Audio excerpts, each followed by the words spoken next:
तो ये कहानी है साल 2007 की, जहां पर हम देखते हैं जीवी माधवन नाम की एक आदमी को, जिसको हॉस्पिटल में होश आता है और डॉक्टर उसको बताते हैं कि वो आखिरी कुछ दिनों से कोमा में था और अभी भी उसकी हालत खराब है। इस पर जीवी कहता है कि वो ठीक है और उसे उसके दोस्तों से मिलना है। इस पर डॉक्टर कहता है कि वो लोग अभी आईसीयू वार्ड में है और यहाँ पर किसी से भी वो नहीं मिल पाएगा, और जब वो थोड़ा ठीक होगा, और अभी उसकी आई साइट भी धुंधली हो रखी थी, और जब वो थोड़ी ठीक होगी और वो सामने लगी हुई वॉल के ऊपर फोटो वो क्लियरली देख पाएगा, तब जाकर उसे नॉर्मल वार्ड में शिफ्ट कर दिया जाएगा। अब जीवी थोड़ा परेशान होता है और वहाँ पर नैना नाम की एक नर्स भी थी, जिससे वो बात करने लगता है और सामने वॉल पे लगी हुई फोटो के बारे में पूछने लगता है और उसको बता देती है कि वॉल पे क्या फोटो लगी हुई है। खैर, अब जब डॉक्टर आते हैं तो वो थोड़ा सा ओवर स्मार्ट बनने की कोशिश करता है, लेकिन नैना को खुद प्रॉपरली नहीं पता था कि फोटो के अंदर कौन से सेलिब्रिटी है, तो उसने गलत बता दिया था और डॉक्टर समझ जाते हैं कि जीवी नॉर्मल वार्ड में जाने के लिए डेस्परेट होकर झूठ बोल रहा है और वो उसे दूसरी वॉल की फोटो के बारे में बताने को बोलते हैं और सभी स्टाफ को इंस्ट्रक्शन दिया जाता है कि कोई भी उसे फोटो के बारे में नहीं बताएगा। अब नैना भी उससे नाराज हो गई थी और वो उसे जैसे तैसे मना लेता है। वो उससे पूछती है कि वो अपने दोस्तों को ऐसा क्या बताना चाहता है और वो इतना डेस्परेट क्यों हो रहा है उनसे मिलने के लिए, क्योंकि उनसे बातें तो वो बाद में भी कर सकता है। जिस पर वो अपनी कहानी बताने लगता है और हम अब उसकी और उसके दोस्तों की वो रियल स्टोरी देखते हैं। तो 2007 के टाइम पर 7 बैचलर दोस्त एक साथ किराए के घर में रहा करते थे और ये सभी लोग लड़के हैं, तो बैचलर बॉयज की लाइफ लगभग सबको पता ही है। मस्ती मजाक चलता रहता है, उल्टी सीधी हरकतें, नोक जोक चलती रहती है।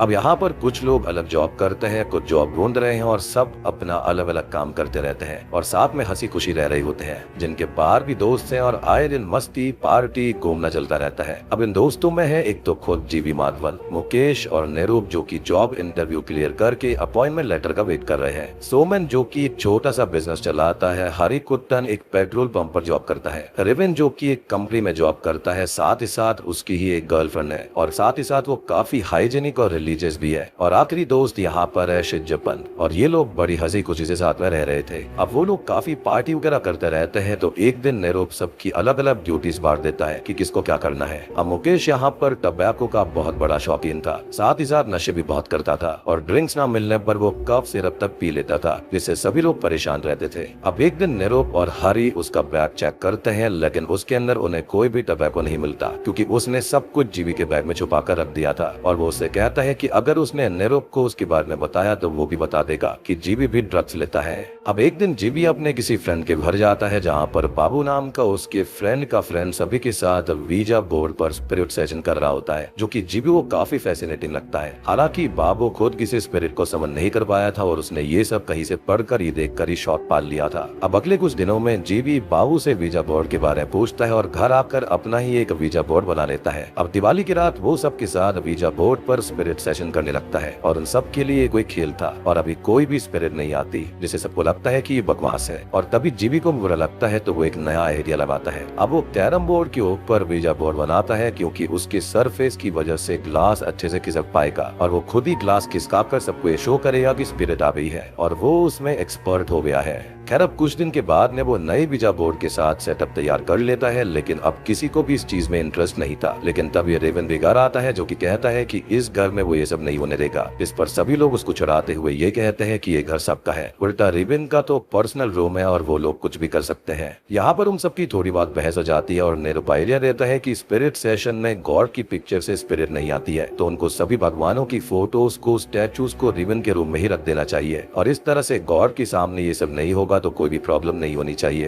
खैर, अब सभी दोस्त भगवान की फोटोज को रिवन के रूम में रख देते हैं और उसको भी वहीं छोड़ देते हैं और साथ ही साथ सभी लोग स्पिरिट सेशन शुरू करने लगते हैं। अब काफी देर होने के बाद भी स्पिरिट नहीं आती तो जीवी खुद से ग्लास खिसकाने लगता है और सबको लगता है कि स्पिरिट आ गई है और सब थोड़ा बहुत डर जाते हैं। अब वो अकेला तो पूरे बोर्ड के ऊपर ग्लास नहीं खिसका सकता था, तो उसका साथ यहाँ पर शिज्जपन देने लगता है और ये बात उन दोनों के बीच ही रहती है कि कोई स्पिरिट नहीं है, बल्कि ये सब वही लोग कर रहे थे। खैर, अब वो स्पिरिट का नाम पूछते हैं और वो दोनों अपने मन से ही अनामिका नाम निकाल लेते हैं और अब तक सब थोड़े ज्यादा डर गए थे, तो स्पिरिट को वापस भेज देते हैं, जो कि कभी आई ही नहीं थी। अब इस सेशन के बाद में सभी लोग आपस में बात कर रहे थे और डर रहे थे, क्योंकि उनके लिए तो ये रियल था। अगले दिन सभी लोग फिर से स्पिरिट सेशन करते हैं और यहाँ पर उनके 2 और दोस्त आए हुए थे, जो कि कुछ सवाल करते हैं और जो चीजें जीवी और शिज्जपन को पता थी उसका जवाब वो दे देते हैं और जो नहीं पता होती तो वो ग्लास को गोल गोल घुमाकर ये कह देते हैं कि स्पिरिट का बताने का मन नहीं है, क्योंकि ये रूल्स होते हैं। अब जीवी गेम मन करने लगता है, लेकिन निरूप उसकी जगह पर बैठा हुआ था और मुकेश यहाँ पर शिजपन की जगह पर। लेकिन अब ये दो लोग जो कि ग्लास चला रहे थे वो तो उठ गए थे और स्पिरिट वहाँ पर थी नहीं, मीन्स ग्लास नहीं घूमेगा। लेकिन अगले ही सवाल पर ये ग्लास खुद से मूव कर जाता है और जीवी को लगता है कि ये निरूप का काम होगा, लेकिन ये निरूप ने नहीं किया था और बात कुछ और ही थी।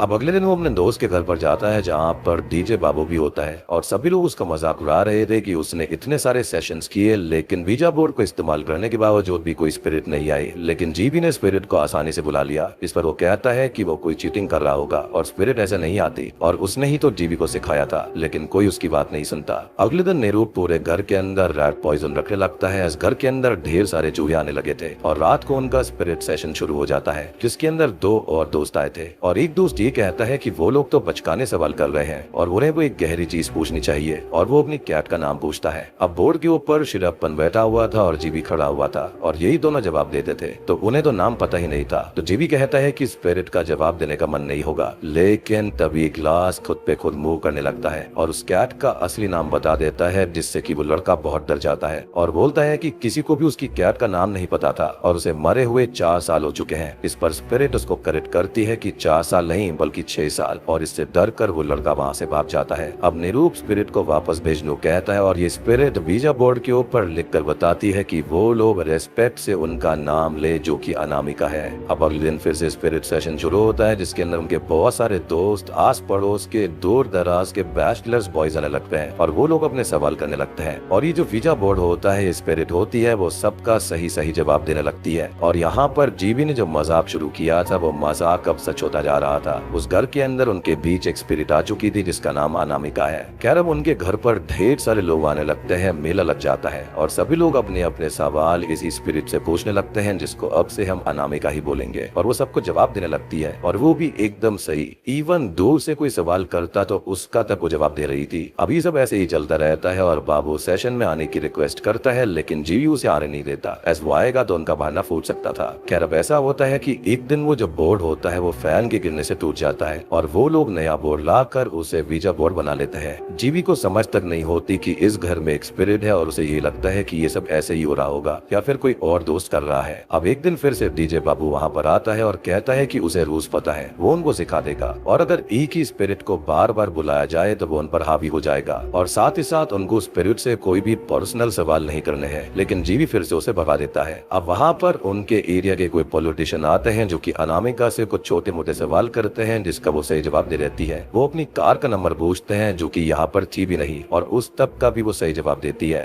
और अब वो उससे उनके फादर का नाम पूछते हैं और वो नाम बताती है और वो उनके चाचा का नाम था। इस पर वो कहते हैं कि ये उसके चाचा है, लेकिन अनामिका कहती है कि उसके चाचा ही उसके रियल फादर है और ये सब सुनकर वो परेशान होकर वहाँ से चला जाता है। खैर उनका दोस्त मत्ती वहाँ पर रुका हुआ था और वो अपने बारे में थोड़ा बहुत पूछता है और घर चला जाता है। खैर तभी वो स्पिरिट यानी कि अनामिका खुद से ही कहती है कि मैथ्यू आज मारा जाएगा। इस पर जीवी कहता है कि मत्ती का ही नाम मैथ्यू है और अब वो अपनी बाइक से जाता है और मत्ती उसको रास्ते में पड़ा हुआ मिलता है जिसका एक्सीडेंट हो गया था, लेकिन फिलहाल वो ठीक था। खैर वो उसको घर ले जाता है, लेकिन यहाँ पर उसे जब अनामिका की बात का पता चलता है तो वो काफी डर जाता है और वहाँ से चला जाता है। इसकी तबीयत भी कुछ खराब होने लगी थी। जीवी और शिजप्पन आपस में बात कर रहे होते हैं कि अनामिका रियल कैसे हो सकती है क्योंकि उन्होंने ही तो उसको बनाया था और अभी पूरी रात बाकी थी, मीन्स मैथ्यू के ऊपर जान का खतरा भी था। अगली सुबह वो पता करते हैं तो मत्ती बिल्कुल ठीक था, लेकिन उनकी एक फ्रेंड की फादर जिनका नाम मैथ्यू था वो गुजर गए थे और इस बात से कुछ लोग तो डर जाते हैं, लेकिन जीवी इसको लाइटली लेता है। लेकिन रिबिन भी काफी परेशान रहने लगा था जो कि रात को घर आते टाइम रास्ता ही भूल जाता था क्योंकि सभी लाइट्स अपने आप ही बंद हो जाती थी और वो इसके लिए उस वीजा बोर्ड को दोषी मान रहा था। अब कुछ दिन ऐसे ही चलता रहता है और पूरी रात अनामिका की स्पिरिट वापस नहीं जाती थी, जिससे वो लोग थोड़े और परेशान रहने लगते हैं। अब एक दिन डीजे बाबू वहाँ पर आता है और इस बार जीवी भी उसे नहीं रोकता और वो सेशन में शामिल हो जाता है। वो अनामिका ने सवाल करता है और वो जवाब भी देती है जिससे उसकी रूह कांप जाती है क्योंकि इसे वो भी चीटिंग ही समझ रहा था और उसने कभी भी किसी स्पिरिट को फील नहीं किया था। अब वो कुछ सवाल करता है कि क्या अनामिका कभी यहाँ से जाती भी है, जिस पर वो ना कह देती है। मीन्स वो सेशन के बाद भी यहीं पर रहती है और पिछले 27 दिन से रह रही थी। उसे ये लोग पसंद नहीं और उन्हें मारने का दिल करता है और अब तक जीवी और बाकी लोग बाबू को घर से बाहर निकाल लेते हैं और वो उनको बुरा भला बोलकर कर्ज करके वहाँ से चला जाता है।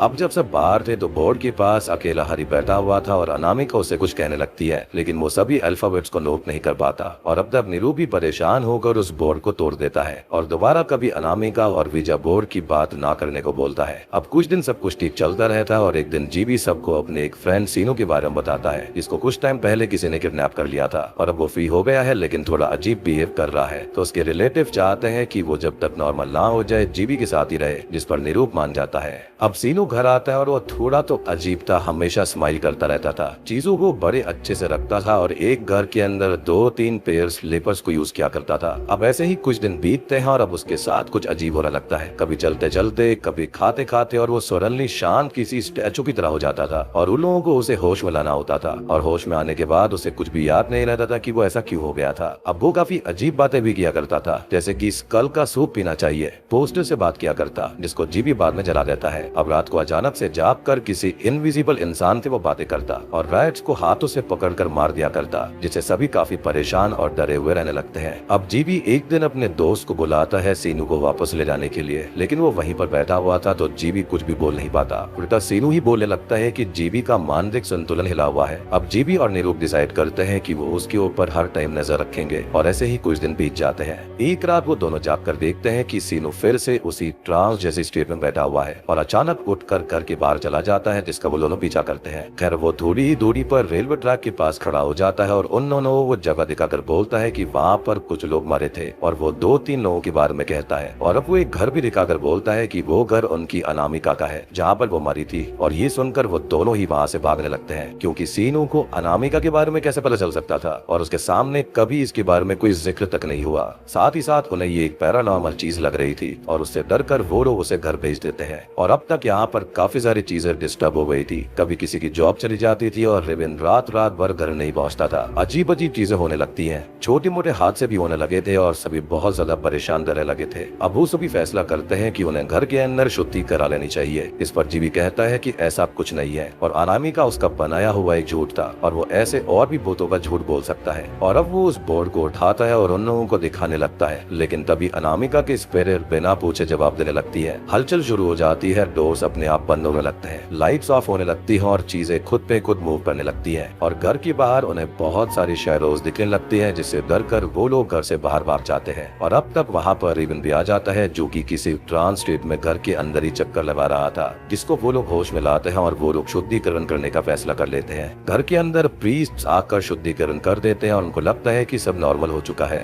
लेकिन एक दिन जीवी की तबीयत खराब हो जाती है और वो बुखार में लेटा हुआ था और बेहोश हो गया था। तभी वो अनामिका को देखता है, जो कि उस घर में अभी भी घूम रही थी और उसकी ही बैग के अंदर जाकर वो रहने लगती है। खैर अब कहानी प्रेजेंट टाइम में आती है और नैना ये सुनकर उसे सामने वॉल पे लगी फोटो के बारे में बता देती है, ताकि वो दूसरे वार्ड में चला जाए और अपने दोस्तों से मिलकर उन्हें सब कुछ बता पाए। अब वो सबको बता देता है कि अनामिका कहीं नहीं गई है, वो उसी घर में उसके बैग के अंदर है। अब वो सब अपने घर जाने का डिसाइड करते हैं और जीवी की मदर कहती है कि उसका ख्याल रखने यहाँ पर सीनू रहेगा और वही उन्हें भी यहाँ पर लाया था। और हम सीनू को देखते हैं, जो कि इस डायरी के अंदर उस रात जो अल्फाबेट्स अधूरे रह गए थे उन्हें पूरा करता है और उस बैग के अंदर जिसके अंदर अनामिका थी उसे लेकर हॉस्पिटल आ जाता है, जिसको देखकर सभी लोग बहुत डर जाते हैं। और एंडिंग सीन में हम उस डायरी को देखते हैं तो उस पर ये लिखा हुआ था, मीन्स अनामिका ने ये कहा था कि वी आर कमिंग, हम आ रहे हैं। और इसी के साथ ये मूवी यहीं पर खत्म हो जाती है। तो दोस्तों ये थी रोमांचम फिल्म की कहानी, उम्मीद करता हूँ कि आपको पसंद आई होगी।